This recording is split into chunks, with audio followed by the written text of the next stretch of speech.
yang berbahagia Al-Fadil Ustaz Muhammad Hafiz bin Muhammad Ibrahim, Ustaz jemputan kuliah Menur Iman untuk kuliah duha pagi ini. Terima kasih Ustaz menerima jemputan grup ini walaupun di saat akhir. Syukur Alhamdulillah. Diucapkan salam juga kepada yang berusaha Puan Pengerusi Dharma Nur Iman, Puan Hajar Rosni Yanti Mansur dan barisan AJK-nya, dan juga kepada semua jemaah yang setia berada di dalam Google Meet Dharma Nur Iman sejak kuliah subuh pagi tadi. Syukur Alhamdulillah, sesungguhnya dengan izin Allah juga kita dapat lagi berada di dalam majlis ilmu, majlis Taman Syurga, dan untuk keberkatan majlis kuliah kita ini, mohon Ustaz pimpin dengan bacaan umul kitab dan kita niatkan, kita hadiahkan kepada junjungan besar Nabi Muhammad sallallahu alaihi wasallam, ahli keluarga baginda, sahabat-sahabat baginda, dan juga kepada semua muslimin dan muslimat yang masih hidup dan yang telah pergi terlebih dahulu daripada kita. Al-Fatihah. أعوذ بالله من الشيطان الرجيم بسم الله الرحمن الرحيم الحمد لله رب العالمين الرحمن الرحيم مالك يوم الدين إياك نعبد وإياك نستعين اهدنا الصراط المستقيم صراط الذين أنعمت عليهم غير المغضوب عليهم ولا الضالين. Amin amin ya rabbal alamin. Untuk tidak membuang masa, semoga kuliah dan ilmu yang bakal dikongsikan oleh Al-Fadil Ustaz adalah ilmu yang akan dapat kita amalkan, lebih-lebih lagi sunnah Rasulullah. InsyaAllah dengan ini dipersilakan Ustaz. Okay, baik. Terima kasih kepada Bonda Moderator. Bismillahirrahmanirrahim. Assalamualaikum warahmatullahi wabarakatuh. Kepada seluruh muslimin muslimat, Alhamdulillahi rabbil alamin, wassalatu wassalamu ala asyrafil anbiya'i wal mursalin sayyidina Muhammad wa ala alihi wa sahbihi ajma'in. Man yahdihillahu fala mudilla lah wa man yudlil fala hadiya lah. Asyhadu an la ilaha illallah وحده لا شريك له وأشهد أن محمدا عبده ورسوله. اللهم صل على محمد وعلى آل محمد كما صليت على إبراهيم وعلى آل إبراهيم وبارك على محمد وعلى آل محمد كما باركت على إبراهيم وعلى آل إبراهيم في العالمين إنك حميد مجيد. اللهم افتح علينا حكمتك وانشر علينا من خزائن رحمتك يا أرحم الراحمين. رب اشرح لنا صدورنا ويسر لنا أمورنا واحلل عقدة من ألسنتنا يفقهوا أقوالنا. اللهم فقهنا في الدين وعلمنا التأويل. اللهم ارزقنا فهم النبيين وحفظ المرسلين وإلهام الملائكة المقربين. يا فتاح يا عليم افتح قلوبنا فتوح العارفين. سبحانك لا علم لنا إلا ما علمتنا إنك أنت العليم الحكيم. لا حول ولا قوة إلا بالله. يا الله يا رحمن الرحيم, berikanlah kepada kami kefahaman dalam menuntut ilmu pada pagi ini, ya Allah. Permudahkanlah segala urusan kami, terimalah segala amal ibadah kami, rahmatilah kami dengan rahmat-Mu, jauhkanlah kami daripada kemurkaan-Mu. Ya Allah ya Rahman ya Rahim, kurniakanlah kepada kami kekuatan untuk beramal dan berpegang teguh dengan sunnah Nabi kami Nabi Muhammad sallallahu alaihi wasallam.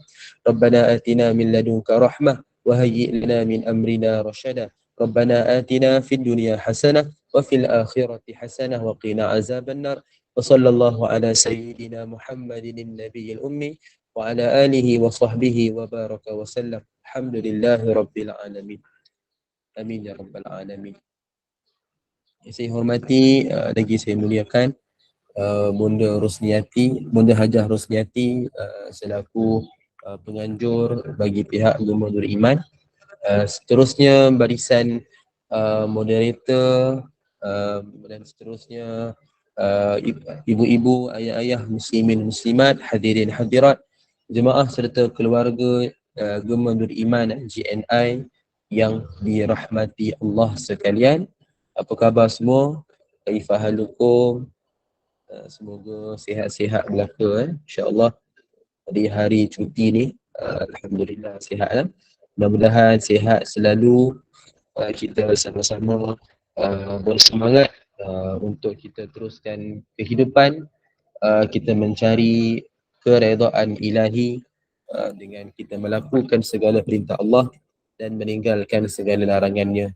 Mudah-mudahan kita beroleh menjadi hamba-Nya yang bertakwa, insya-Allah, amin. Jadi ibu-ibu, ayah-ayah yang dirahmati Allah sekalian. Jadi terlebih dahulu seperti biasa, yang mana kita sebelum memulakan perbincangan, kita akan start dengan apa? Soalan kan? Soalan satu soalan je. Uji minda sikit, iaitu kita nak kita apa? Bagi semangat sikit kan. Jadi sekejap saya sharekan slide, satu lagi slide. Kita tengok apa soalan uji minda dan ibu-ibu sekalian nanti boleh jawablah macam biasa di ruangan chat nanti ya. Kejap. Okey, saya dah buka. So share balik. Dia pasal lama dah tak bersiaran di GNI. Dia lupa sikit lah apa prosedur dia. Okey, sekejap. Saya dah share dah sekarang. Okey. Okey, baik. Jadi macam biasalah boleh jawab di ruangan chat dululah sementara kita menunggu mungkin ada yang masih nak masuk, semakin bertambah ahli kita. Baik, jadi soalan yang ke-10, mungkin pertemuan yang ke-10, mungkin pertemuan terakhir untuk hari ini, kan. Lepas dia bertemu lagi insya-Allah. Baik, jadi soalan ke-10 ni, apa dua contoh menjawab salam dengan isyarat? Contoh menjawab salam dengan isyarat. Walaupun ibu sekalian kita tak bincang lagi lah sebenarnya sunnah ni, tapi tak apalah, alang-alang try and error lah. Jangan error memanjang lah. Try dulu, cuba bagi betul lah. Kan, nanti kita bincangkan lepas ni. So apa contoh jawab salam dengan isyarat? So A, tangan dan mata, B, kepala dan mata, C, tangan dan jari, D, kepala dan kaki. So apakah jawapan yang tepat? Ibu-ibu sekalian bolehlah jawab di ruangan chat. Terima kasih kepada yang dah jawab. Kita tengok di ruangan chat ada beberapa yang dah jawab. Okey. C dan A ya. Okey, tak apa, kita bagi lagi. Mungkin lagi seminit pada yang nak jawab. Admin tak jawab lagi. Admin tak jawab. Okey, dah sebut nama admin dah jawab dah. Dia kena seru baru jawab tu. Okey. Alright. C dan A ya. Admin jawab A. Bunda Aminah jawab A. Okay. Bunda Aminah jawab C. Sorry. Confident saya. Bunda Rohanimah jawab A. Bunda Idayu jawab C. Okey, teruskan menjawab. Sambil-sambil tu suka nak saya peringatkan lah diri saya dan tuan-tuan bapa sekalian, ibu sekalian. Hari ni hari Isnin, 12 Jamadil Awal, Jamadil Akhir. Confident. Jamadil Akhir. Jadi esok 13 ni adalah salah satu hari pertengahan bulan. 13, 14, 15 Jamadil Akhir. Bermula esok sampai hari Khamis. Jadi apa ni? Kan nak seru tentang puasa sunat. Jadi ibu-ibu sekalian, bagi yang berkemampuan, bagi yang berkelapangan, bagi yang berkesihatan yang baik, jadi bagi yang bolehlah, tidak berkeuzuran, so bolehlah kita berpuasa pada hari esok, bermula esok. Bagi yang tak mampu, bolehlah kita berbuka mulai esok. Kan, jadi bagi yang mampu tu puasalah. Pertengahan bulan ni salah satu wasiat Nabi sallallahu alaihi wasallam yang pernah pun kita bincang dulu, kita dah kupas dulu dalam satu hadis tentang puasa pertengahan bulan. Dan saya dah sebut dah banyak kelebihan yang Allah rahsiakan bagi orang berpuasa. Dan satu lagi, ibadah puasa ni antara ibadah yang susah orang nak buat. Saya yakin hari ni pun mesti ada yang berpuasa. Jadi kalangan kita ni kan, ibu-ibu sekalian mesti ada yang berpuasa. Alhamdulillah, teruskan semangat tu. Kan, sebab apa? Dia hari cuti ni yang paling mencabar nak puasa-puasa ni. Macam saya mengajar sekolah ni kan, hari cuti ni, bayangkan ibu sekalian nak puasa daripada hari ni sampai hari Khamis. Kan, dah niat dia tu, dah ada dah semangat tu, dah ada niat. Semangat sampaikan pada orang. Kan, tapi masalahnya risau bila kita dah mampu nak buat. Kan, sebab hari cuti ni paling mencabar. Kalau hari kerja tak apa lagi, kita ada benda nak buat lain kan. Dan hari cuti ni kadang kita menghadap kan, tengok depan cermin, aku tengok muka aku sendiri kat depan cermin kan. Jadi dia jadi kata sayu sikit lah. Bila sayu-sayu tu, dia mulalah mencari makan minum tu kan. Itu yang kadang mencabar sikit lah iman tu. Okay, tapi tak apalah, ala kuliah kita semangat sikit lah. InsyaAllah bagi yang mampu, teruskan kita berpuasa lah nanti ya. Jadi bagi yang mungkin tak mampu 4 hari, buatlah beberapa hari yang boleh. Kan, sekurang-kurang adalah sehari kan kita buat, kita cuba untuk niatkan kita nak istiqamah kan, nak menghadapi Ramadan yang akan datang 13, 14 dan 15 esok sampai hari Khamis. Kita biasa dengar kan lari maraton, kalau yang musim-musim cuti ni kita dengar sunaton kan, berkhatan ramai-ramai. Yang ni kita panggil puasaton. Puasaton sebab apa kan? Teruslah puasa daripada hari ni kan. Jadi kalau boleh lah kita sama-sama berpuasa lah insyaAllah. Kan, saya sampai sekarang Alhamdulillah masih lagi istiqamah lah puasa. Sampai sekarang lah. Dia takut lepas sejam bercakap ni, takut cahaya air pula. Tapi insyaAllah lah kuatkan, saya cuba kuatkan iman lah insyaAllah. Nama pun Gema Nur Iman kan, mesti kena kuatkan iman. Tak kuat iman kan, insyaAllah. Baik, jadi ada dah ramai dah jawab. So kita bincang jawapan lah kot sebelum kita tengok pada perbincangan kuliah. Jadi, apa contoh jawab salam isyarat? Baik, jadi bimbingan sekalian kita jawab salam ataupun bagi salam, keduanya yang terbaik adalah dengan ucapan. Tapi ada situasi kita tak sesuai, kita tak boleh nak bagi dengan ucapan. Contoh, kita masuk majlis ilmu kan. Kita bayangkan macam sekarang lah contohnya kan. Dan kalau ni online ni lain lah sikit. Kalau online, kita masuk-masuk tiba nak mencelah. Tiba-tiba saya tengah bercakap ni tiba mencelah. Assalamualaikum Ustaz. Lama tak nampak. Semakin sihat nampak. Sempat bagi punchline kan. Betul, kita pun jadi macam tak ada arah tuju. Kan, sebab apa? Dia mengganggu majlis lah. So dia tak patut. So dia kenalah bagi isyarat. Kalau online ni lain sikit. Kalau online, ibu-ibu ayah buat cara-cara macam ni pun orang takkan nampak kan. So kata syok sendiri je lah kan. So isyarat dia apa? Bagilah salam di ruangan chat, ataupun bagi kita tahu. Contohnya masuk kan, kita bagi macam kita sebut apa-apa kat chatting message tu, kita bagi tahu apa-apa. Contoh kan, kita kata minta maaf jemaah semua, kita masuk lambat, baru habis yang ikan. Contohnya lah kan. So kita bagi sikit clue kan, so orang tahu okey baru masuk. Contohlah kan, kita bagi salam boleh dalam ruangan chat tu. So itu antara adabnya lah. Kita masuk, kita bagi orang tahu, orang sedar kita masuk tu lambat. Kan. Berbanding kita masuk diam-diam. Masuk diam-diam ni macam pencuri lah. Kan, macam pencuri masuk diam-diam kan, buat kerja dia.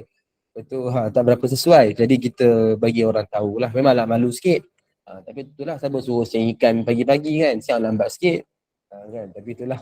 Okey. Jadi bebas sekalian kita nak sebut tentang isyarat kalau kita berhadapan fizikal. Contoh masuk majlis ilmu di surau masjid, atau kita pergi ke kenduri. Contoh ada cuti ni mungkin ada kenduri kahwin kan, berlambat orang buat. Jadi kita pun pergi kan, contoh kita masuk lambat, atau ada majlis apa-apa, mungkin buat apa-apa doa selamat ke apa. Jadi kita pun masuk tu datang lambat. So takkan nak bagi dengan ucapan kan, dia mengganggulah majlis tu. So kita buatlah isyarat. Apa isyarat dia? Isyarat dia terus kita kepada ringkasan lah. Kita tak bincang lagi dia punya hadis. Tapi ringkasan dia yang ni lah. Ringkasan dia, kita boleh bagi isyarat dengan 3 kaedah. Pertama, tangan. Inilah huruf yang kita biasa buat.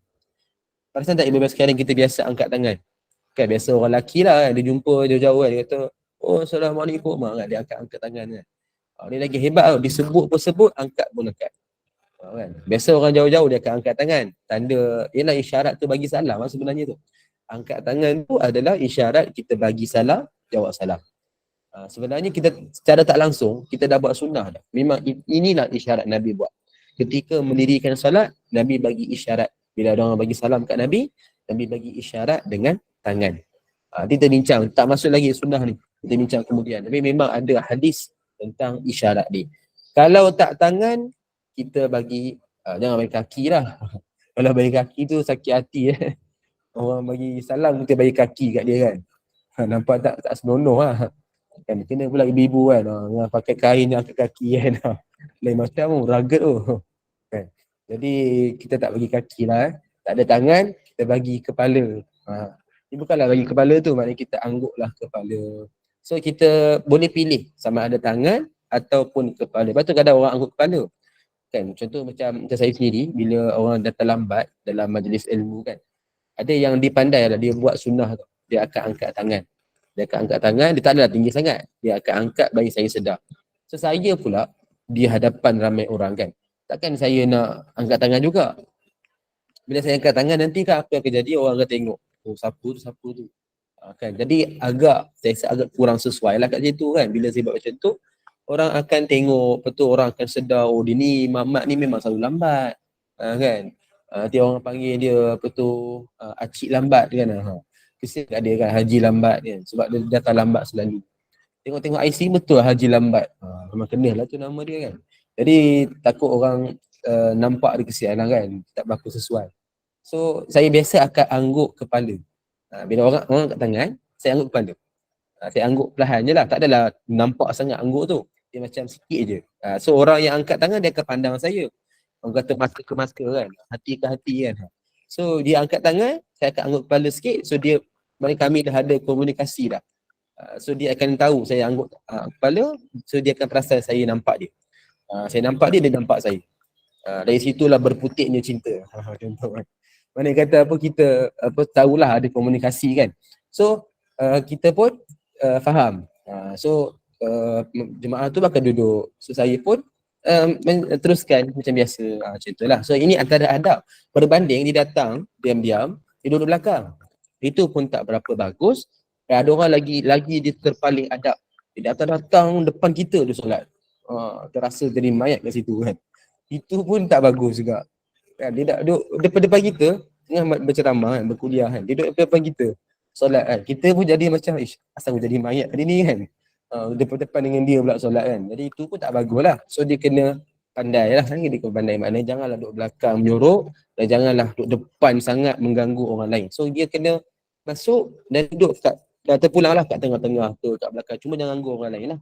Kan, betul dia solat sunat dulu kan, ringkaskan. Betul dia pun bagi isyarat. Kan, so itulah contoh kaedah. Betul kalau tak ada kepala, bukan tak ada kepala lah. Maksudnya kalau tak boleh nak bagi dengan kepala, kita gunakan jari tangan. Jari tangan ni apa dia kan? Gunakan jari telunjuk, kita angkat macam ni. Tapi ini bukan uruf kita, bukan kebiasaan kita. Kita biasa apa? Tangan, tak ada tangan, kepala. Tak ada kepala, kita bagi kaki terus. Kan? Jadi itulah biasanya tangan kepala lah. Biasanya orang suka tangan. Tangan ni lebih nampak, lebih senang, lebih biasa kita buat. Kan? So inilah isyarat dia. So kita kembali kepada soalan tadi. So apa jawapan dia? Kan tadi sebut dah, tangan dan kepala. Lepas tu mula kepala kan? Kepala dulu, tu tangan, tu jari. So jawapan yang tepat kat sini adalah C, tangan dan jari. Saya tak letak kepala dan tangan, nanti orang nampak sangat jawapan dia. So saya ambil sikit yang pelik sikit kan, jari kan. Saya letakkan kat situ. Dia senang je, kalau tengok A dan B kan, ada mata kan. Mata, macam mana orang nak perasan? Kena pula kalau lelaki buat kat perempuan. Fitnah terus. Kan, perempuan buat kat lelaki tak apa lagi. Lelaki buat kat perempuan, dia kelip mata kan. Kena kata apa ni ustaz kelip-kelip kat saya. Tak, saya bagi isyarat. Isyarat salam kan. Pandai kau lain lah tu. So tak sesuai dah. Mata memang tak sesuai. Orang tak perasan. Kalau orang perasan pun nampak macam tak sesuai lah. Kan? Memang itu bukan kaedah dia lah. Dan D pula kepala dan kaki. Kaki kat situ kan. Bayangkan lah. Angkat kaki bagi kat orang kan. Itu pun tak bagus kan. Memang tak patut lah. Kan? Jadi sebab itu kita buang siap-siap yang salah. So A, B dan D salah. So C lah jawapan dia. Saja nak bagi keliru sikit. Kan akhirnya ada yang termakan umpan. Tak apalah, kita santai saja. Jadi bagi yang betul alhamdulillah, bagi yang betul kepala, tangan, ada sebut mata, main mata kan. Bagi yang betul tu alhamdulillah lah. Bagi yang salah tu itu innalillah. Tak apalah, kita boleh ambil ilmu lah insya-Allah. Kan, cuma jangan kata apa guna mata tu isyarat Ni kita bincang ni soalan.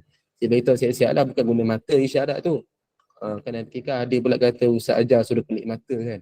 Habislah aku kena ban terus sekarang. Tak adalah, insyaAllah. Baik, jadi itulah jawapan dia. Tanya kepada yang betul. Kepada yang salah, jangan risau. Jangan nangis. InsyaAllah, nanti azam tahun baru, teruskan kita, jangan salah. Jangan teruskan salah pula. Teruskan kita untuk semangat bersungguh-sungguh kan. Yang penting kita join, kita ambil bahagian tu. Itu penting. Salah betul tak apa. Tu kemudian kita boleh kau tim lah. Kan. Okay, baik. Jadi ada yang tanya tu hadiah tu. Itu saya tak tahu. Saya cuma tetamu je. Saya cuma menjalankan tugas saja. Jadi mungkin kepada yang bergelar admin kat situ, mungkin boleh jawab di ruangan chat lah. Kan, sebab ada beberapa kali kita ada soalan tapi tak ada hadiah kan. Tak acik sebenarnya ni. Kan, kena buat laporan polis ni. Okey, baik. Jadi kita sambung pembicaraan kita sunnah yang ke-26 mengikut pada catatan saya lah. Sunnah ke-26 kita last berhenti 25. So kita sambung pada sunnah ke-26. Baik, kita mulakan Qala al-muallifah rahimahullahu ta'ala wa nafa'ana bi ulumiha fi darain insyaallah amin. Pada sunnah yang ke-26 iaitu membaca surah lazim yang sama berulang pada setiap rakaat. Membaca surah lazim yang sama berulang pada setiap rakaat. Bagi kita baca dulu hadis, kita akan bincangkan apa dia punya manfaat ilmu. Hadis ini daripada Sayyidatina Aisyah radhiyallahu anha. Dia berkata, Rasulullah SAW mengirim seseorang untuk memimpin sebuah ekspedisi. Ekspedisi ini kita latihan latihan ketenteraan. Dalam solat mereka, dia selalu membaca Qul huwallahu ahad. Iaitu apa? Surah Al-Ikhlas. Ketika mereka dia kembali, mereka melaporkan amalan ini kepada Rasulullah. Rasulullah berkata, tanyalah kepadanya, apa alasan dia suka membaca surah itu? Mereka bertanya, dan lelaki itu menjawab, kerana ia adalah sifat Ar-Rahman. Saya sangat suka membacanya. Lalu Nabi pun bersabda, bagi tahu kepadanya bahawa Allah mencintainya. Ini hadis yang sahih ni, Al-Bukhari 7375. Baik, jadi ibu ayah yang dirahmati Allah sekalian, apa yang ulama bahaskan tentang hadis ni? Yang kalau kita rujuk dalam kitab sama ada karangan Imam Ibnu Hajar dalam Fathul Bari, Imam Ibnu Battal dalam Syarah Sahih Bukhari, memberikan huraian yang lebih kurang sama. Okay, apa yang lebih mafhum tentang hadis ni? Iaitu satu ketika Nabi SAW menghantar satu kumpulan ketenteraan buat latihan ketenteraan, dan Nabi pilih siap-siap seorang daripada mereka tu kira ketua dalam rombongan tu. Automatik bila Nabi pilih ketua, dialah jadi ketua untuk apa-apa dua perkara yang datang. Contoh solat, contoh ada masalah ke apa, dia yang kena handle. Contoh apa-apa perbincangan, dia kena buat keputusan. So dia kata dia all round lah, maknanya dia dipilih sebagai ketua tu, dia akan mengetuai semua benda yang timbul dalam perjalanan tu, termasuk jadi imam solat.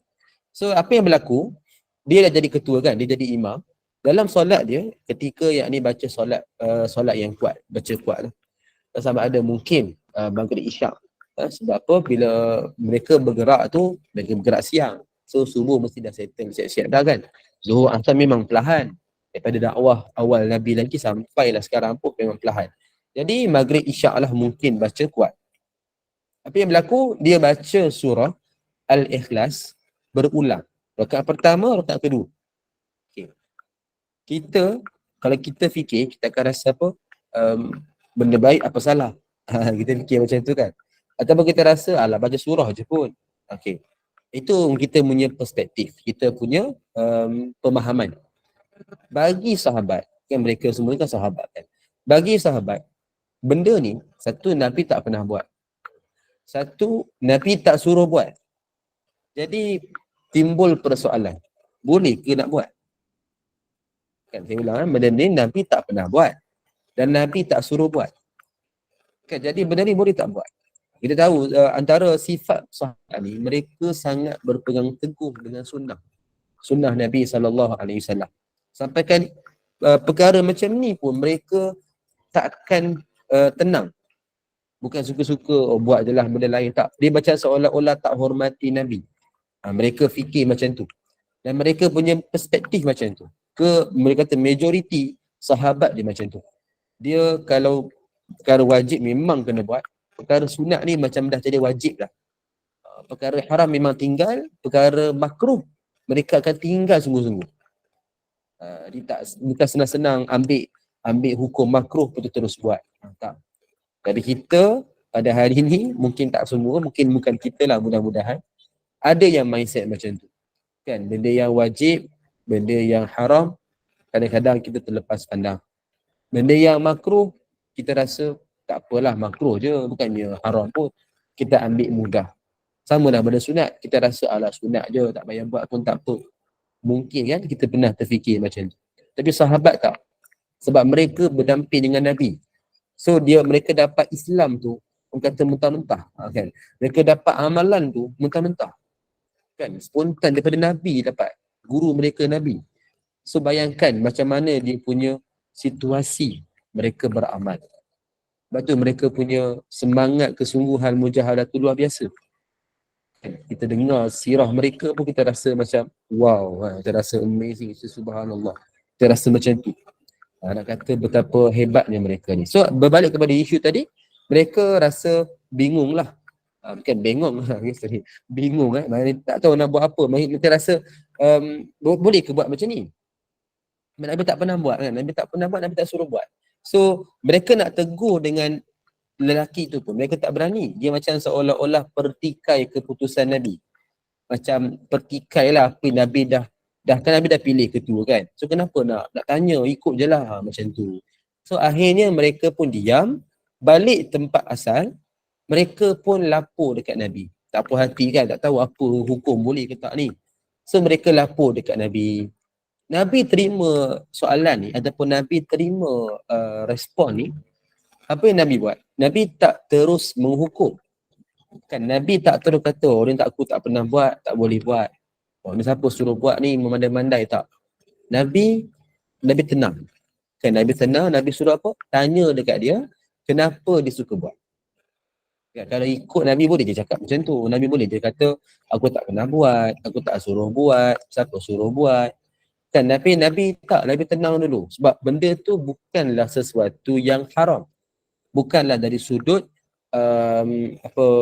perlakuannya, bukan sesuatu yang membawa kepada maksiat.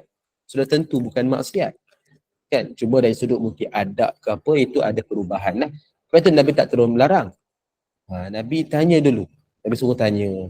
Mereka tanya dekat lelaki tu, dia cakap apa? Lelaki tu kata apa? Kan kerana ia adalah sifat Allah. Sifat Tuhan yang pemurah. Kan surah Al-Ikhlas kan tentang Allah kan semuanya. Jadi dia kata apa? Aku suka nak baca. Lepas tu bila mereka dengar respon ni, mereka bagi tahu dekat Nabi. Apa yang Nabi sebut? Bagi tahu dekat dia, Allah cintakan dia.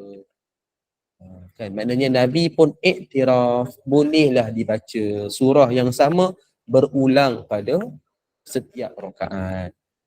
So Nabi tak kata tak boleh. Nabi tak kata benda ni tak boleh, jangan buat ke apa, tak. Nabi setiap bagi tahu kan, bagi tahu dekat dia, Allah cintakan dia, Allah sukakan dia. So maknanya Nabi iktiraf, boleh diamalkan. Tapi berbalik kepada sunnah yang asal adalah kita membezakan surah atau membezakan ayat dan memanjangkan rakaat pertama. Itulah yang kebiasaan Nabi buat. Itu kebiasaan Nabi buat. Yang kita biasa buatlah sampai sekarang ni. Itulah kebiasaan. Tapi persoalan timbul, boleh tak kita nak baca surah yang sama? Boleh tak kita nak baca 2-3 surah? Kita nak witir kan? Kita baca rakaat yang terakhir tu yang ganjil. Kita baca 3 surah kan? 3 kul. Kan? So ini menjawab persoalan. Maknanya boleh. Kan boleh baca surah yang sama, boleh baca lebih daripada satu surah pada satu rakaat. Tak jadi masalah. Cuma hukum ni jadi harus lah. Harus maknanya bukan nama tahu. Kita rasa nak baca surah sama kan, rasa macam taklah sedar hati, takut makruh ke, tak ada. Dia adalah harus, boleh jadi amalkan. Cuma yang lebih baik adalah macam kita biasa buat. Datuk Ustaz apa nak bincang? Kenapa nak bincang hadis ni? Nak bagi tahulah, maknanya boleh diamalkan. Contoh, kita solat sendiri, kita nak baca satu ayat yang kita rasa suka, rasa seronok sangat. Haji suka baca apa kan? Saya suka lah Ustaz baca ayat kursi. Dia punya aura tu lain macam Ustaz. Dia punya semangat tu baca lain macam. Saya sukalah baca ayat tu berulang. Rakaat pertama saya solat sunat, baca ayat kursi. Rakaat kedua pun ayat kursi. Kan? Dia kata memang seronok baca, memang syok semacam kan. Kita pun tanya balik, oh ya ke? Ke hafal yang tu je? Kan? Kita pun tanya sajalah usik kan. Ini contoh lah. Kita pun usik kan. Ke hafal yang tu je? Baca surah yang tu je? Kan? Tak ada masalah lah. Dia hafal yang tu saja pun tak apa. Ataupun nak baca surah tu, suka-suka nak baca berulang pun tak ada masalah. Antara kebiasaan orang yang hafal Quran, dia suka baca ayat yang sama berulang. Kalau dia solat sendiri. Dia kan hafalkan beberapa ayat kan. So contoh dia hafal dalam katalah 5-6 ayat, 5 ayat lah dia hafal. Baru muka surat. So dia akan mengulang. Rakaat pertama surah yang sama yang dia hafal.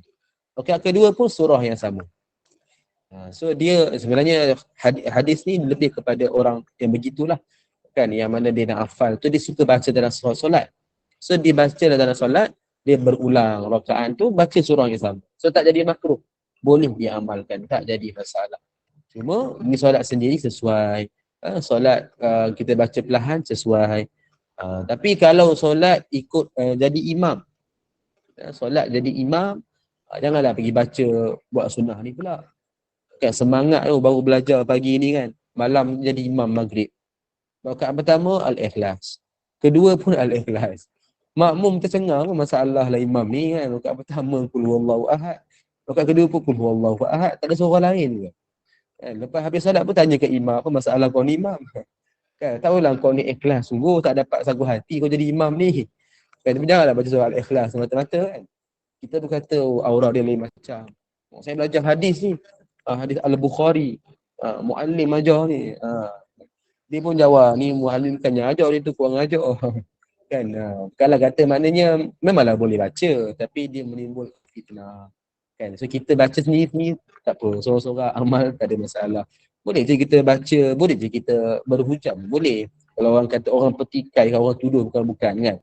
Kita boleh hujah, kita bagi tahu benda dalam hadis, kan, benda ni Nabi pun tak larang. Boleh kita cakap macam tu, tapi buat apa kita nak timbulkan orang kata kekecohan. Kan, yang tak perlu pun, sedangkan banyak lagi isu yang kita kena fikirkan, yang lebih bermasalah, yang lebih merisaukan kan. Ini kita sendiri duk kecoh lah kan, nak timbulkan satu mindset yang negatif. Jadi kalau orang tak tahu, dia bertanya tak apa, dia bertanya kan, ataupun dia cari jawapan tu. Ini orang yang kata educated lah sikit kan. Tapi ada orang jenis yang memang dia suka cari pasal.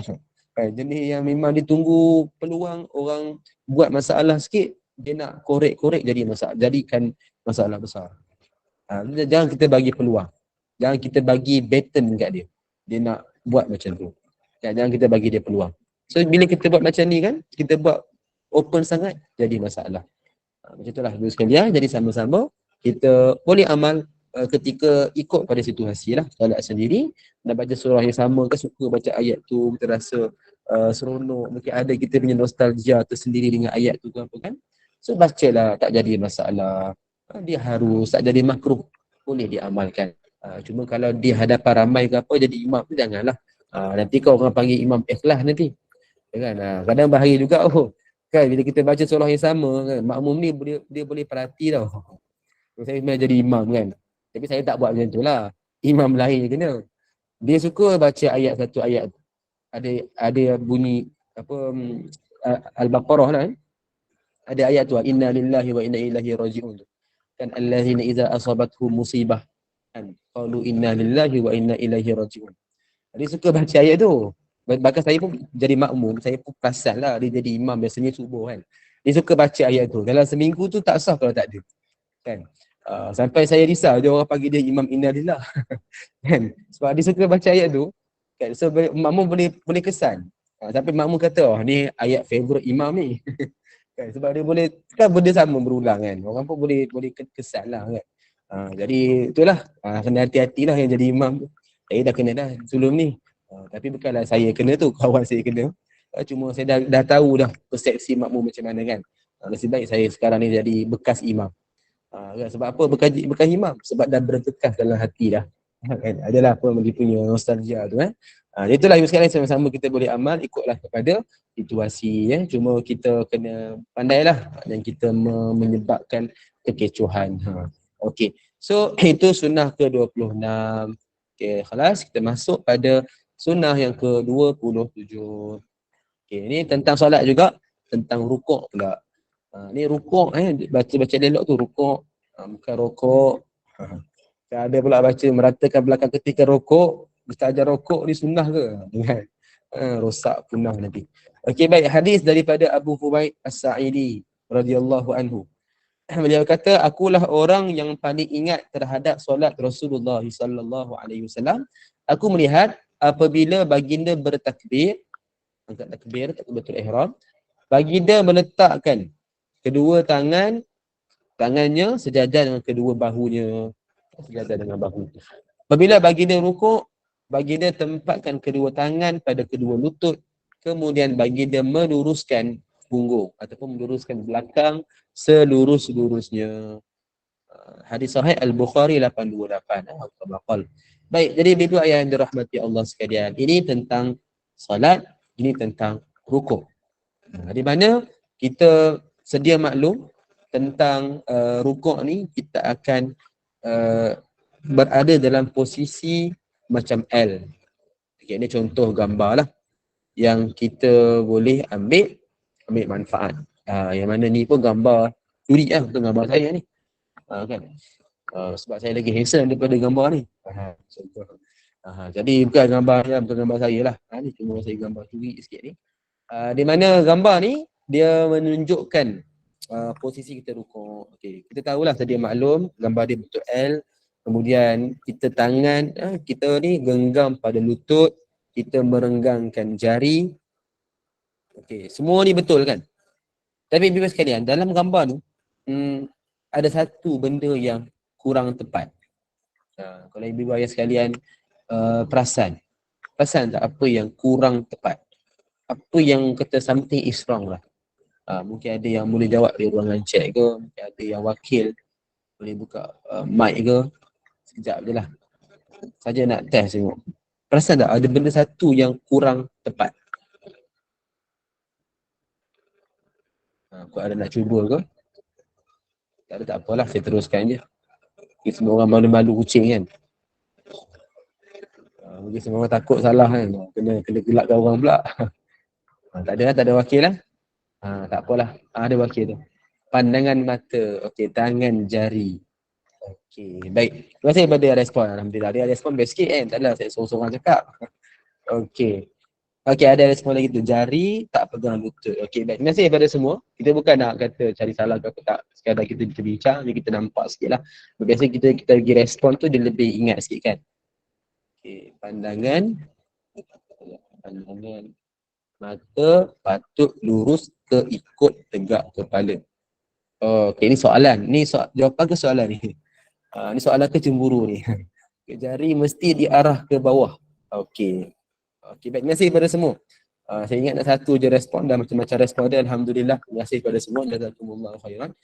Baik, jadi ibu yang dirahmati Allah sekalian. Okey. Jadi dalam banyak-banyak respon tadi tu, kita nampak macam-macam pandangan lah. Okey. Ni kata ni khilaf dalam kalangan ulama. Mana yang perbezaan pandangan. Itu biasalah tu. Okey. Apa yang kita nak fokus? Okey. Tangan dia, jari tu dah betul. Dia merenggangkan jari dan digenggam lutut. Cuma dia kata terlebih renggang lah. Mungkin kata apa, dia ke tepi sikit. Biasa orang renggang ni, dia genggam lutut kan, dia ke depan. Cuma dia pegang tepi. Tak tahulah, mungkin dia punya lutut macam tu kot. Lutut ke tepi kot. Tak apa, sangka baik lah. Okay, tapi biasa normally orang akan genggam, tangan ni lurus ke depan lah. Ini tak jadi isu. Yang penting kita genggam dan renggangkan jari. Okey, tangan tu betul. Posisi badan tu betul. Apa yang kurang tepat adalah tentang pandangan mata. Okey. Pandangan mata, kita ingat balik, kita fahamkan balik tentang menghala ke tempat sujud kan. Memandang ke tempat sujud ni, dia bukanlah satu sunnah yang adanya hadis. Maknanya bukanlah kata kena pandang sepanjang masa, tak ada. Dia cuma galakkan ulama, satu tanda kita menundukkan pandangan, maknanya kita kata tawaduk lah, kita rendahkan diri di hadapan Tuhan. Satu lagi, kita nak khusyuk. Sebab kalau pandang ke tempat lain, dia akan fikir benda lain kan. So sebab itu dia digalakkan untuk pandang tempat sujud. Sebenarnya boleh je pandang depan. Depan boleh, tempat sujud tak boleh. Jadi yang ada larangan, adanya hadis yang melarang, makruh kita toleh tanpa sebab. Toleh bersebab boleh. Contoh toleh bersebab apa dia? Nanti kita bincang kemudian. Ada satu sunnah kita bincang kemudian. Itu toleh bersebab boleh lah. Tapi toleh tanpa sebab. Duduk solat, tiba tengok belah kanan. Oh ada ni lah, ada cicak lah. Tiba tengok belah kiri. Ada makcik yang sebelah ni busuk tak mandi lagi. Itu tak boleh lah. Itu toleh tanpa sebab lah. Okey. Memandang atas tak boleh. Itu pun benda dilarang. Jadi kesimpulan kat sini, pandang sempat sujud, pandang depan boleh. Betul bagi imam, dia ada mihrab kan. Biasanya ada mihrab. Mihrab ni dia kat mana? Kat depan. So biasa memang imam ni pandang depan. Sebab dia nak bagi suara dia lebih jelas. Ibu bayangkan kalau dia tunduk, mana dia nak pandang tempat sujud, dia tunduk bawah. So dia baca dalam tak ada tunduk. Kan? Ibu mungkin rasa normal. Cuba jadi imam kan. Baru tahulah. Saya dah pernah jadi imam lah. So saya dah pernah try dah. Dah cuba dah. Tundukkan kepala, dari banding buat perbandingan. Tunduk kepala dan juga pandang depan. Jadi bila nak baca kuat, dia kalau baca pelan tak ada masalah. Boleh baca tunduk kepala. Nak baca kuat ni dia kena lantangkan suara kan. So bila kita pandang bawah, dia macam tenggelam tau. Dah lah macam saya ni suara tak berapa nak sedap. Dia terlebih merdu kan, macam ni lah jadi. Bila saya tundukkan kepala, lagilah merdu. Lagilah sayu, mendayu, semakin layu kan. Jadi sebab itu saya memang nak kena pandang depan. So pandang depan, kita pandang mihrab. Dan tak jadi salah, dia tak jadi makruh. Yang penting khusyuk je. Kita pandang depan, kita ada sebab. Tapi kalau makmum pandang depan, itu agak menghairankan lah. Kita sebab memang nak baca, kita memang ada mihrab. So tak adalah ganggu apa-apa khusyuk kan. Kalau makmum kat belakang, solat sunat ke, dia pandang depan, dia pandang kita bergerak kan. Itu something is wrong somewhere lah. Kan? Tapi selagi mana dia khusyuk tu, terpulang. Biasa orang tak khusyuk lah macam tu. Dia boleh pandang kita kan. Saya pernah try kan, ada orang, adalah jemaah tu kan. Dia makmum solat sunat. Bukan makmum, mana jemaah solat sunat. Dia pandang depan. Dan mata dia bergerak-gerak. Saya pun pandang juga, ada lama sikit kan. Dia pandang kita pula. Saya pun gerak sikit, dia pun pandang kita. Dia tengok dia gerak, tengok kita kan. Saya gerak sana lagi, dia pandang lagi. Dia tak betul lah ni, aku kena keluar dulu ni. Kan lain macam dia tengok kan. Takut dia tak apa dah, muka dia cengih kak. Misai tebal juga kan. Itu saya pun, tak jadi ni. Itu time dulu lah, saya jadi imam dulu kan. Zaman-zaman nak PKP kan, masa PKP tu. Nak dekat masa buka PKP kot, lepas PKP macam tu lah. Tapi zaman-zaman tu lah, yang masih lagi renggang tu kan. Memang teringat lagi lah benda tu. Memang seram, tengok muka dia pun agak seram juga kan. Tengok muka cengih macam kan. Baca pun macam marah orang, macam mantra kan. Lepas tu asal baca hayalan jugalah. Lepas tu bila daripada pandang kita, saya suruh gerak lah. Tak jadi lah duduk situ. Gerak dulu kan. Berapa roja kan. Itulah yang pernah berlaku tu. Kita rasa hairan dia boleh khusyuk macam mana lah. Sebab dia boleh pandang kita kan. Dia boleh jeling-jeling lagi kan. Tak apalah, kita serah pada Allah lah. Cuma kita sebagai seorang makmum ke, sebagai seorang yang solat sunat, kita yang penting khusyuk. Okay, so pandang tempat sujud, itu adalah galakan daripada ulama. Kebiasaan memang itu yang kita biasa buat. Jadi secara overall, pandang tempat sujud. Okay, betul. Tapi bila nak rukuk, kat sini bertembung dua benda. Satu yang ulama sebut tadi, satu lagi yang kita dah belajar dalam hadis. Kalau kita buka kitab Safinatun Najah kan, oleh Syekh Salim bin Suman, tentang apa tu bahtera keselamatan kan. Safinatun Najah. Safinah tu bahtera kan, ataupun dia kata kapal kan. Najah tu kata apa, dijauhkan daripada api neraka kan, Najah. Okey. Dalam kitab tu disebutkan pandangan mata ni menghala ke tempat sujud dan kepala tak perlu gerak. Sebab dia tetap berpegang pada pandangan tempat sujud. Tapi kepala tu stay je. Maknanya sebab apa? Nak luruskan belakang. Dia kena lurus sejajar dengan bahu. So bila kita angkat nak pandang tempat sujud, macam gambar dia angkat sikit kan. Kita nampak dia ada macam bonggol kan. Bonggol tak siap jalan. Macam tu lah. Jadi dia bonggol tu jadi tak berapa lurus. Kan dia jadi kurang sempurna. Dia tak kata tak salah. Dia bukan kata salah. Batal solat. Bukan. Dia tak sampai ekstrim macam tu lah. Dia cuma dari sudut kesempurnaan. Lepas tu kalau kita masuk khusus tahsin solat, dia akan tekankan benda-benda macam ni. Tahsin solat, dia akan tekankan bab sunnah, dia tekankan bab inilah posisi badan, bacaan. Sebab kita nak sempurnakan, kan tahsin kan, sempurna. Bukan kita baru belajar. Maka kalau kita buat program dengan budak-budak kan, biasa macam saya buat program di sekolah yang lepas pun ada 4 hari di 3 tempat. So saya akan tekankan yang wajib je, yang penting-penting. Jadi saya takkanlah terlalu detail sangat. Takut diorang jadi pening. Sebab yang datang tu macam-macam background kan. Memang ada budak pandai. Tapi ada bercampur. So saya tak boleh terlalu detail sangat. Jadi orang yang pandai tu okey, yang tak berapa ni sangat dia akan jadi ketinggalan. Takut dia jadi salah faham ke apa kan. So saya memang takkan tekan sangat lah. Saya cuma tekankan yang penting je. Yang memang menyebabkan solat tu batal. Contoh dah ada terhadap kiblat. Saya tekankan benda tu lah. Itu dalam kalau kita buat khusus camp start solat kan.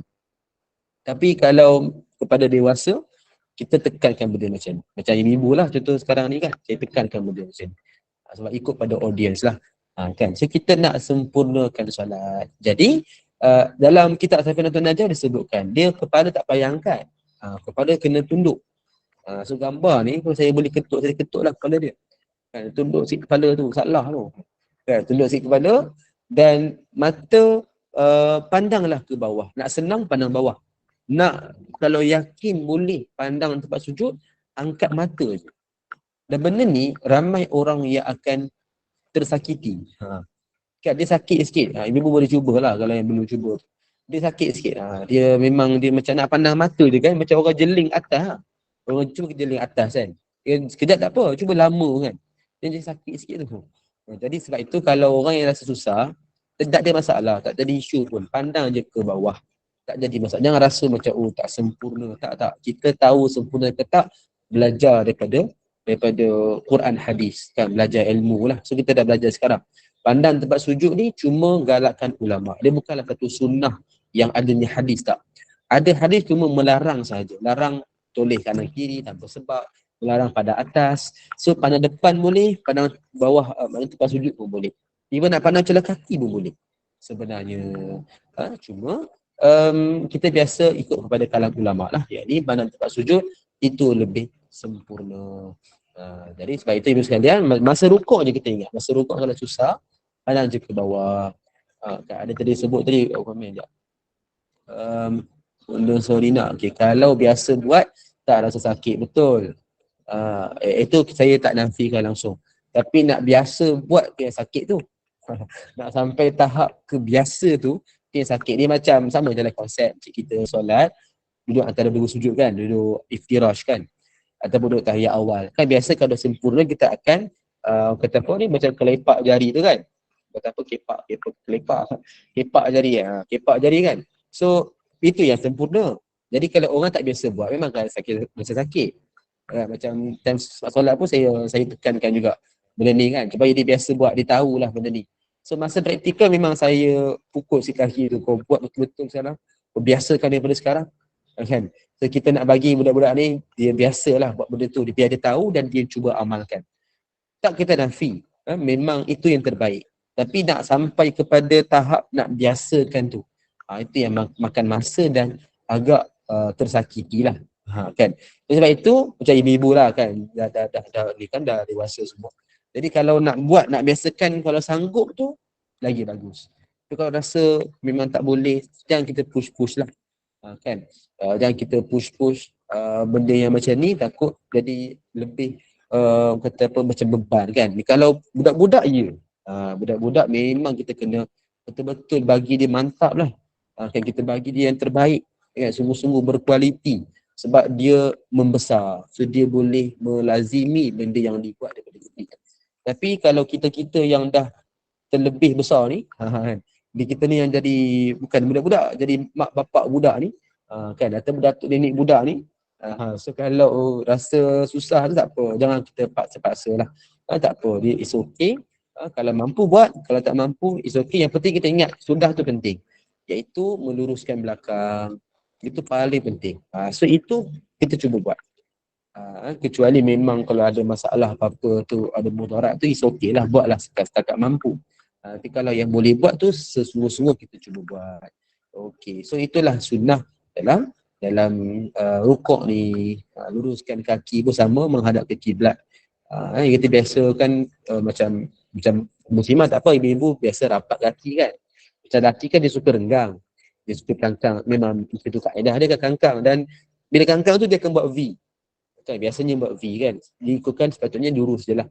Tak ada pun apa-apa kaedah khusus. Cuma V ni mungkin lagi selesa kot. Dia lagi macam itik kan. Dia macam boleh stabil kot. Itulah sebenarnya dia boleh je kita betulkan balik tu. Kita betulkan balik tu lebih baik lah. Dia sebab macam mana kita dah ada hadap kiblat, macam kita lurus, kaki pun macam tu juga sepatutnya. Tapi kalau memang ada masalah tak apa kan. Kalau suka-suka buat tu, kita baik boleh cuba ubah lah. Okey, baik. So kita lihat satu lagi sunnah sebagai penutup pada pagi ini. Tapi tak sempat bincang lah panjang lah sebab dia banyak sikit. Kita bincang sikit je lah. Bincang sikit, sekadar pengenalan sikit kot. Sebab masa dah lagi 7 minit. So kita nak bincang semua tak sempat. Sekejap, saya take note dulu lah. Sunnah ke-28. Okay. Baik, so ini sunnah ke-28. Tajuk dia apa? Bacaan ketika bangkit daripada rukuk. Nak bahasa mudah dia, iktidal. Yang tu je. Cuma nampak gempak sikit kan ayat panjang-panjang ni. Bacaan ketika bangkit daripada rukuk. Gempak bunyi dia kan. Padahal iktidal je. Okay. So ada 4 jenis bacaan. Misalnya ada 4 jenis bacaan. Boleh kita amal. So kita bincang dulu. Pagi ni mungkin 2 dulu kot lah. 2 dulu. Kita cuba bincang yang ringkas lah masa yang ada ni. Hadis yang pertama ni daripada Abu Hurairah radhiyallahu anhu. Dia berkata Rasulullah sallallahu alaihi wasallam bersabda, yang bermaksud apabila imam mengucapkan sami Allahu liman hamidah, maka ucapkanlah Allahumma rabbana lakal hamd. Barang siapa yang bacaannya menyamai dengan bacaan malaikat, dosa lampaunya akan diampuni. Hadis sahih Al-Bukhari 848. Ibu-ibu, ayah-ayah yang dirahmati Allah sekalian. Kita dengar hadis ni, kita rasa macam what? Kita rasa macam biar betul. Kan biar betik kan. Sebab amalan yang kita biasa dah buat. Kan sunnah yang kita biasa sangat amal. Tapi tengok kelebihan dia. Sama dengan malaikat, dosa lampaunya akan diampuni. Dosa kecil lah. Dosa kecil. Kalau yang besar dia kena berhajat kepada taubat kan. Dosa kecil. Dengan mudahnya Allah beri kita peluang untuk diampunkan. Tapi syarat dia sebenarnya ketat juga. Menyamai dengan malaikat. Maknanya apa? Kena solat berjemaah. Kan? Baru dapat doa dengan malaikat tu. Persoalan ni berapa ramai solat berjemaah? Kan? Cuba tengok sekeliling kita. Cuba tengok ahli dalam keluarga kita. Cuba tengok orang lelaki, orang jantan kat rumah kita. Orang lelaki kat rumah kita kan. Kita tengok time berjemaah dia pergi tak solat masjid. Itu kita kena muhasabah. Berapa ramai, berapa ketul dia pergi kan. Itu jadi rugilah sebenarnya. Benda tu Allah bagi peluang tu sangat mudah nak dapat. Tapi masih susah kita nak dapat. Kan macam ibu-ibu mungkin ada alasan lah tersendiri kan. Mungkin sibuk siang ikan tak habis-habis. Lagi pagi ni sampai dengan kuliah pun ada siang ikan lagi, tak selesai lagi siang. Siang Ustaz tak habis lagi Ustaz. Sebab apa? Dia tengok ni dalam TV3 kan. Apa wanita hari ini. Tak siap habis siang ikan tu. Tak apalah. Sebab dia guna skill yang terbaru. Okey lah. Baguslah tu kan. Tapi nak kata adalah alasan dia kan. Tapi kita yang lelaki yang handsome-handsome, dijaka-dijaka idaman ni, kalau tak bagi, jenuh lah kan. Siapa lagi nak bagi? Siapa lagi nak imarah masjid? Kan padahal Allah sebut dalam Quran dah kan, siapa yang mengimarahkan masjid ni orang-orang yang beriman kan. Innama ya'muru masajidallah man amana billah ila akhir ayat. So kita ambil benda ni penting kan. Kelebihan dia besar tu. So ibu-ibu ayah cuba ibu-ibu lah cuba racuni sikit pemikiran. Terutamanya anak tu. Jadi kalau bapak budak ni payah sikit. Jadi kalau anak tu kita racunkan sikit pemikiran dia, bagi dia semangat sikit kan. Suruh anak tu bawa pergi bapak. Kan? So dia akan tercabar sikit iman dia. Bila anak tu dah bagi tahu kan, ayah jom lah solat masjid. Ayah kata penat lah baru balik kerja. Ayah ni penat. Kan, dah cukup ke amal ibadah tu. Solat kat rumah ni, tak malu ke macam perempuan kat solat kat rumah? Kena bebel dengan anak baru tahu. Kan? Kalau isteri pun tak adil dah kan, sebab selalu bebel je. Dia kena anak bebel pula, baru dia akan rasa macam tercabar sikit iman tu. Kan? Baru dia pergi. Contohlah. So nak kata ala kulli hal, kita pastikanlah ibu sekalian, orang rumah kita, maknanya family kita, terutamanya lelaki kan, biasakanlah solat di masjid. Kadang saya sedih bila tempat saya ni kan, pelajar saya ni, di rumah dia sebelah dengan masjid je. Tapi nak datang pergi solat masjid tu sangat susah. Padahal budak besar. Budak tahun 6. Nak masuk form 1 lah tahun depan ni kan.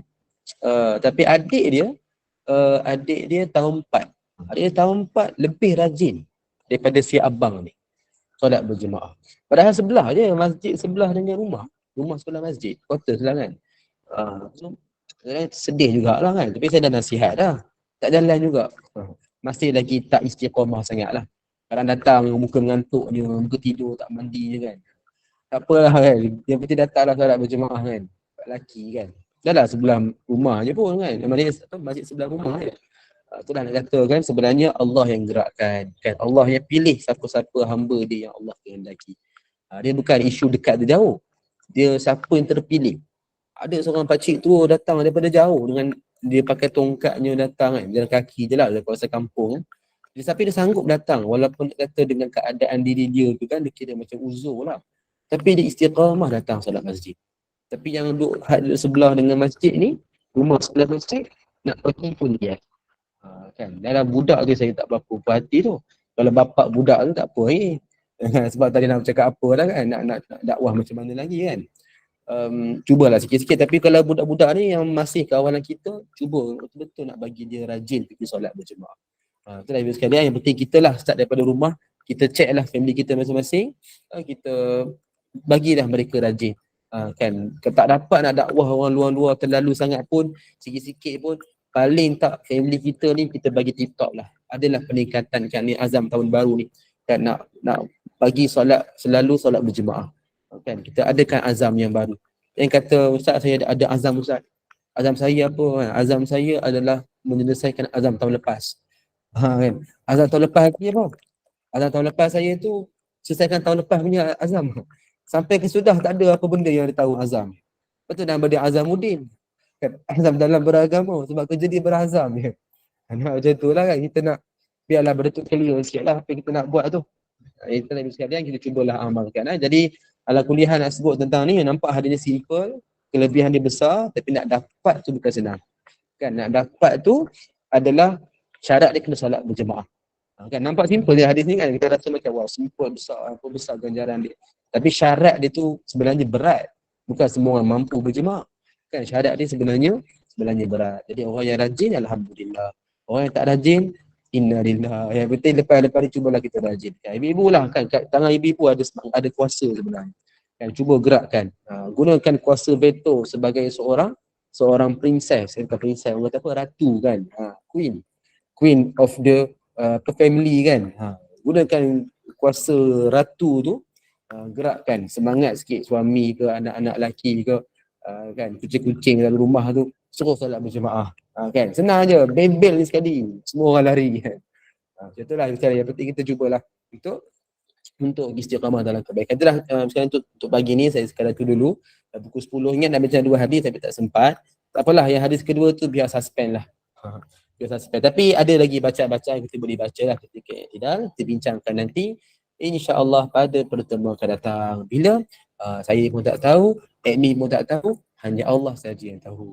Kan insya-Allah ada rezeki kita bertemu, tak ada rezeki kena laku dalam doamu. Ada yang sebut dalam ni chat. Ustaz nak buka soalan tak? Itulah. Ada soalan tu? Ada soalan ke? Semua Ya dia seminar Ustaz, awal. Assalamualaikum warahmatullahi Waalaikumsalam. wabarakatuh. Ustaz, mungkin Ya, saya terlepas dari episod satu yang tentang takbiratul ihram masa kita berdiri lah Ustaz. Kan tangan kita kena kiamkan. Perempuan dengan lelaki sama tapi tempat yang berbeza. Kalau jari itu masa kita pegang, 2 jari di atas, 2 jari di bawah, 1 jari di nadi. Betul tak Ustaz? Ni ketika takbiratul ihram ke? Ya, masa kita dah betul takbir, lepas tu kita berdiri tegak sebelum kita baca. Oh, tangan macam ni kan? Tangan macam ni. Ya, masa kiam. InsyaAllah. Terima kasih Ustaz. Dia, okey, baik. Terima kasih kepada bonda yang bertanya. Jadi saya cuba jawab dengan ringkas lah. Okey, tentang keadaan berdiri ni, di tegak ni, ke depan takbiratul ihram, kita mendakap tangan tu kan. Di mana dia, kaedah dia cuma menggenggam. Menggenggam maknanya kita mendakap kedua tangan ni lah. So sama ada satu jari macam ni ke, ataupun 2 ke, tidaklah disebut dengan detail. Yang penting kita mendakap. So biasa kalau letak semua jari macam ni, tak boleh nak mendakap kan. So dia mesti kena 1 atau biasanya 2 lah. Orang biasa buat 2. Jadi yang penting dia mendakap tangan tu. Dan letakkan di tengah-tengah lah. Tengah-tengah. Berbanding depan, berbanding terlalu sangat. Dia kat tengah-tengah. Itu yang ikut kepada kebiasaan dalam mazhab kita. Itu je lah yang saya guna. Ustaz, minta maaf. Apa tujuan kita letak 2 jari ataupun 1 jari tu masa mendakap? Terima kasih Ustaz. Tujuan dia nak memudahkan kita mendakap tu lah. Kalau kita letakkan straight macam ni kan, ataupun macam mana lagi kita nak turunkan tangan tak boleh kan. So dia akan nak memudahkan kita mendakap. So letakkan 2 ataupun 1 jari ke 2 atau mungkin 3 pun boleh, tapi biasa 2, 1 lah. Itu nak memudahkan kita je lah mendakap. Baik Ustaz. Terima kasih Ustaz. Assalamualaikum warahmatullahi wabarakatuh. Okey, Assalamualaikum Ustaz. Salam. Saya nak tanya Ustaz. gini. Kan kita zikir 33 tu kan sampai 99 nak cukupkan 100. Tapi bila dah sampai ujung tu Allahu Akbar tu kita 99 kita baca la haula wala quwwata illa billahil azim. Kenapa tak baca terus dia Allahu Akbar tu? Nak cukupkan 100. Macam mana Ustaz? Apa dia? Tu je lah Majah nak tanya. Okey, baik. Terima kasih kepada bonda yang bertanya. Siapa nama? Okey, Halijah. Okey, bonda Halijah. Baik, jadi saya cuba untuk respon. Okey, kenapa? Soalan ni kenapa kita tidak mencukupkan dia Allahu Akbar 34? Ada je ada yang zikir macam tu, iaitu subhanallah 33, alhamdulillah 33, Allahu Akbar 34. Ada je. Tidak, saya buka slide lah, kita nampak sikit kan. Kita tak pernah bincang lagi kot, tak sempat lagi, tak sampai lagi bincang ni. Tapi memang ada kaedah zikir tu. Okey, tak apa, sampai-sampai saya sebut lah. Yang tu kita amal khusus sebelum nak tidur. Itu kita amal tu yang 33 dan 34. Kaedah tu kan adalah sebelum tidur. Ada, tapi sebelum tidur.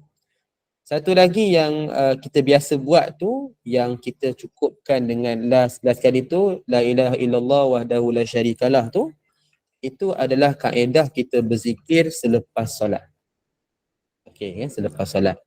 Okey, jadi soalan bunda tadi kan, kenapa?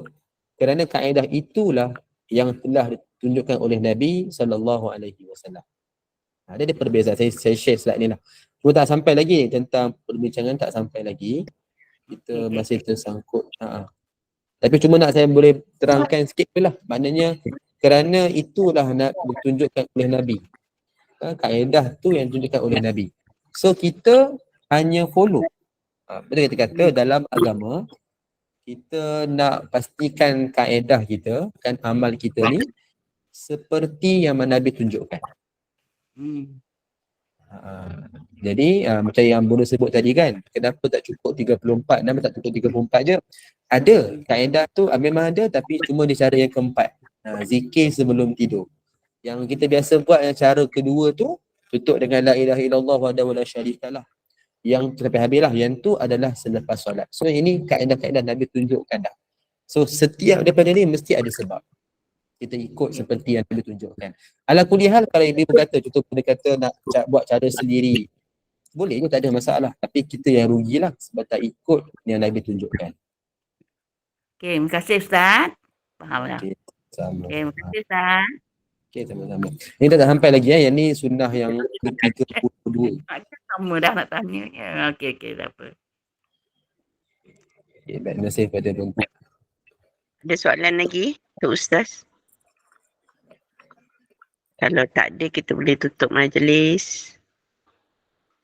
Ada Saya tutup tak ke? ada, Ustaz. Terima kasih atas perkongsian ilmu Ustaz pada pagi ini, dan pagi ini kita dapat belajar 3 hadis 26, 27 dan 28 berkenaan dengan sunnah Rasulullah. Semoga kita akan dapat mengamalkannya setelah Ustaz sudi berkongsi dengan kita, insya-Allah. Kita akan bersama lagi dalam kuliah asar pada petang ini bersama dengan Ustaz Elin untuk tahsin Al-Quran, dan juga kuliah isyak pada malam ini bersama dengan Ustaz Hadi, insya-Allah. Bagi keberkatan majlis, mohon Ustaz tutup kuliah duha kita pagi ini, dan insya-Allah kita akan bersama Ustaz lagi untuk mempelajari sunnah-sunnah Rasulullah seterusnya, insya-Allah.